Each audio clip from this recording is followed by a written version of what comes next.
आपल्या सगळ्यांचं स्वागत. नमस्कार, मी प्रज्ञा पोवळे. आपण पाहताय एबीपी माझा. ठाण्यामध्ये न्यायमूर्ती अभय ओक यांनी शिंदेंसमोर समस्यांचा पाढा वाचलाय. एका कार्यक्रमात उपमुख्यमंत्र्यांसमोर त्यांनी ठाण्यासंदर्भातल्या समस्या वाचून दाखवल्या. वाहतूक कोंडी, प्रदूषणाचा मुद्दा उपमुख्यमंत्र्यांसमोर त्यांनी मांडलाय आणि उपमुख्यमंत्र्यांनी सुद्धा या समस्यांची दखल घेतली आहे. जी घरं मोठमोठी होत आहेत, 40 मजली 50 मजली इमारती होत आहेत, ती सामान्य माणसाला न परवडण्यासारखी घरं आहेत. सामान्य माणसाला परवडतील अशा वैद्यकीय सुविधा किती उपलब्ध आहेत ठाण्यामध्ये? सामान्य माणसाला परवडतील अशा किती शाळा उपलब्ध आहेत?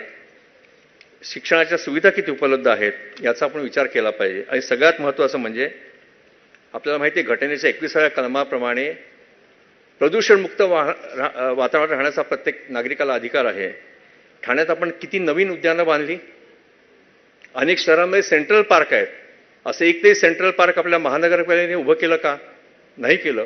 कारण पार्क जर उद्यानं उभी केली तरच आपल्याला मुक्त असा श्वास घेता येईल, त्याचाही आपण विचार केला पाहिजे. मगाशी ओक साहेबांनी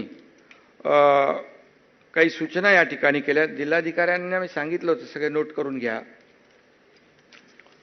आणि त्यामध्ये आम्ही ओक साहेब 25 एकरमध्ये सेंट्रल पार्क तयार केलेला आहे. खूप चांगला सेंट्रल पार्क आहे ठाण्यामध्ये. आपण एकदा कधी वेळ असेल.